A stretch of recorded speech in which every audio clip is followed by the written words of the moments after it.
ชีวิตมุ้ยในหนึ่งมือที่ว่าอยู่ในมาเลเซียมุ้ยเฮ็ดอย่างแน่ไปเบิ่งกันเลยทุกคนอันนี้กะจะแต่งตัวออกนอกบ้านก็ต้องเรียบร้อยแน่นะทุกคนเพราะว่าอยู่นี่เป็นเมืองอิสลามเนาะผู้ใดเห็นมุ้ยมักแต่งตัวแบบเซ็กซี่นะทุกคนนั่นก็คืออยู่ในพื้นที่ส่วนตัวของเฮาเนาะแต่ว่าเวลามุ้ยออกไปนอกบ้านก็จะแต่งตัวแบบเรียบร้อยน้อยนึงให้เกียรติสถานที่แล้วก็เมืองของเพิ่นเนาะชีวิตคนไก่บ้านคือเฮาก็เหงาแน่แล้วก็บ่เหงาแน่แต่ว่าเฮ็ดจังใดจะบ่ให้เหงาทุกคนหาเลาะซื้อนั่นซื้อนี่หั่นละทุกคนอันนี้จะเป็นซอยบ้านที่ว่าข่อยอยู่จะมีทั้งคนจีนคนมาเลแล้วก็คนอินเดียผสมผสานกันไปแบบบ้านเฮาเนาะทุกคนแต่เพิ่นจะเฮ็ดเป็นโซนเนาะจะมีโซนคนจีนแล้วก็โซนคนมาเลแล้วก็โซนคนอินเดียเนาะอยู่หม่องเขตข่อยอยู่เนาะทุกคนบางอย่างกับแพงแล้วก็บางอย่างก็ถูกเนาะแต่ว่าเป็นผักบ้านเฮานี่ก็มีเป็นบางอย่างเนาะส่วนหลายอยู่เขตข่อยจะหากินผักแบบบ้านเฮายากเนาะส่วนหลายแม่นข่อยได้ปลูกกินเองมื้อนี้ก็ได้ออกมาซื้ออาหารเข้าตู้เย็นทุกคนเอาไว้ให้ลูกสาวกินตอนเช้าไปโรงเรียนเดี๋ยวข่อยจะพาทุกคนมาเบิ่งห้านที่ว่าข่อยซื้อหมูประจำเลยห้านนี่ก็คือแบบ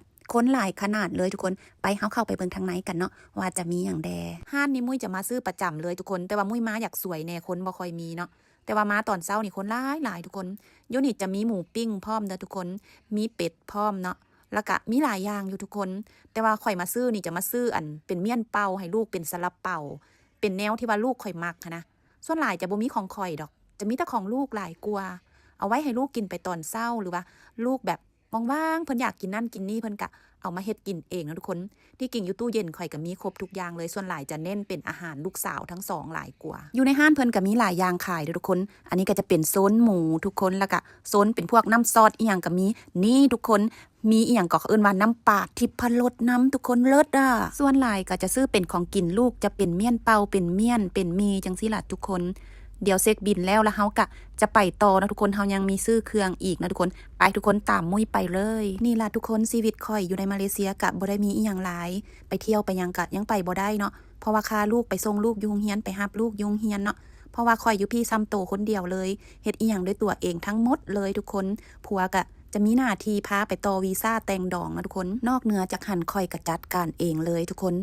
อยากไปใส่กับไปเนาะรถก็มีเงินก็มีเนาะแต่ว่าส่วนหลายบ่ค่อยได้ไปเพราะว่าบ่ค่อยมีเวลานะทุกคนต้องเลี้ยงลูกทุกคนมาเข้าเรื่องกันทุกคนตัวนี้จะเป็นเส้นข้าวปุ้นแห้งที่ว่าข่อยมักใส่เฮ็ดกินตลอดเลยเนาะทุกคนมีไผกินยี่ห้อใดแบบคอมเมนต์มาเบิ่งดูทุกคนแต่ว่าข่อยมักยี่ห้อนี้มันแซ่บนะอันนี้ข่อยก็ซื้อไปไว้เทื่อละ6ห่อนะทุกคนแล้วก็ซื้อไปให้หมู่ใน6ห่อเนาะตั้งใจมาซื้อเส้นข้าวปุ้นโดยเฉพาะเลยมันมีแต่ห้านนี้บ่ทุกคนไปห้านอื่นก็บ่เห็นยี่ห้อนี่แล้วก็จะมีอีกยี่ห้อนึงแต่ว่าข่อยบ่ค่อยมักปานใดข่อยจะมักห่อสีเขียวตัวนี้เลยทุกคนแซ่บมันเส้นน้อยแล้วก็คือเส้นข้าวปุ้นบ้านเฮาเลยทุกคนซื้อเครื่องแล้วหมดละมุ้ยก็จะกลับบ้านนะทุกคนถ้าแม่นไผมาคลิปที่ว่ามุ้ยเฮ็ดออกมาก็อย่าลืมกดไลค์แล้วก็กดหัวใจเพื่อเป็นกำลังใจให้มุ้ยในคลิปต่อไปแน่เด้อทุกคนกว่าจะตัดคลิปแล้วก็ถ่ายคลิปมันต้องใช้ความอดทนนะทุกคนแต่ว่าก็อย่าลืมให้กำลังใจมุ้ยด้วยการกดไลค์ให้กันในเด้อคลิปนี้ก็ขออนุญาตลาไปก่อนคลิปมันยาวแล้วทุกคนไปละเด้อบ๊ายบายแล้วพบกันใหม่คลิปต่อไปมาเบิ่งว่ามุ้ยจะเฮ็ดคลิปหยังออกมาให้ทุกคนได้เบิ่งกันไปละเด้อบ๊ายบาย Goodbye